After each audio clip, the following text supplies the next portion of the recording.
ভাই রে, প্রসঙ্গ যদি হয় আন্দোলন, তাহলে বাংলাদেশি সেরা। বাংলার মানুষ সারা জীবনে যত আন্দোলন দেখে নাই, এই 9 মাসে তার চেয়েও বেশি আন্দোলন দেখেছে। যখন যার ইচ্ছে হয় তখন সে আন্দোলনের ডাক দেয়। এই আন্দোলনের নামে বাংলাদেশ এখন সার্কাস চলিতেছে। এই ভিডিওটা একটু দেখেন। একজন বাবা কতটা অসহায় হলে আন্দোলনকারীদের হাতে পায়ে ধরতে চায়। অসহায় বাবাটা বারবার চিৎকার করে বলছে, ভাই 10 মিনিটের জন্য রাস্তাটা একটু ছাড়েন, আমার বাচ্চাটা অ্যাম্বুলেন্সে, ও মারা যাবে। এই কথা শোনার পরেও তারা রাস্তা ছাড়তে চায় না, তারা তাদের আন্দোলন চালিয়ে যেতে চায়। চিন্তা করে দেখেন ভাই একবার, মানুষের বিবেকে কতটা পচন ধরলে আন্দোলনের নামে সার্কাস দেখিয়ে অ্যাম্বুলেন্স আটকে রাখে। এই ভিডিওটার দিকে একটু খেয়াল করেন। একজন মহিলা চিৎকার করে বলছে, আমি রক্ত দিতে যাব, আমি রক্ত দিলে বাচ্চাটা রক্ত পাবে, কিন্তু ওরা আমার বাইকটা আটকে দিয়েছে। কে বাঁচলো, রক্তের অভাবে মারা গেল, এতে আন্দোলনকারীদের কিছু যায় আসে না। তাদের একটাই কথা, তাদের দাবি না মানা পর্যন্ত তারা রাজপথ ছাড়বে না। এইবার এই ভিডিওটা একটু দেখেন।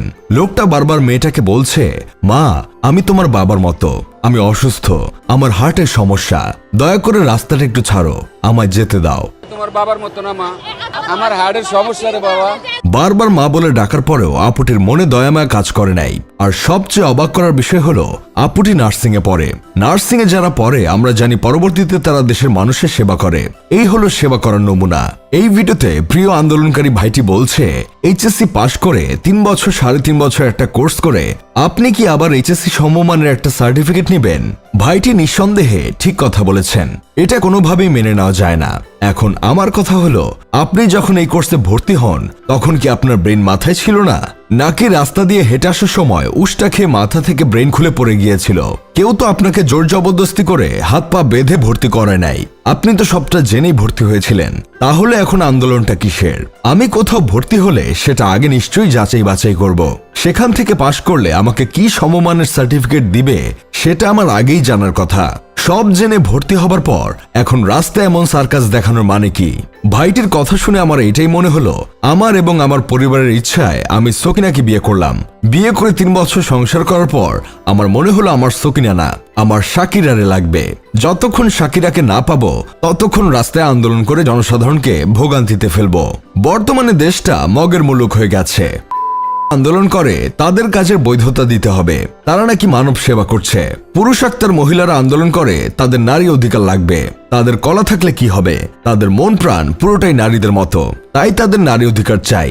কাজের বুয়ারা ম্যাডাম বলে ডাকার অধিকার নিয়ে রাস্তায় আন্দোলন করে, তাদের বুয়া বলে ডাকা যাবে না, তাদের আপা বলে ডাকতে হবে। ফকির মিসকিনরা আন্দোলন করে তাদের 1 টাকা 2 টাকা ভিক্ষা দেওয়া যাবে না, তাদের সর্বনিম্ন 5 টাকা ভিক্ষা দিতে হবে। রিক্সাওয়ালা, অটোওয়ালা, সিএনজিওয়ালা, বাস ড্রাইভার সবাই শুধু এখন আন্দোলন করে। না জানি কোনো একদিন হয়তো দেখা যাবে বিমানের পাইলটরা রাস্তায় আন্দোলন করছে। তাদের দাবি হবে শুধু আকাশে না, তারা ঢাকার রাস্তায় বিমান চালানোর অধিকার চায়। এইসব আন্দোলনের নামে সার্কাস দেখতে দেখতে আমজনতা এতটাই বিরক্ত যে তারা এখন বলতে বাধ্য হচ্ছে, এই অসভ্য জাতির জন্য স্বৈরাচার হাসিনাই ভালো ছিল। যাই হোক, শেষমেশ আমি গোলাম হোসেন একটা কাজের কথা কই। ডক্টর ইউনূস হয়তো মনে মনে এখন এটাই ভাবে, এই জাতির দায়িত্ব নিয়ে অনেক বড় ভুল করে ফেলেছি, দেশের উন্নয়ন করব কখন? আন্দোলন সামাল দিতে দিতেই কিডনিতে ব্যথা শুরু হয়ে গেছে।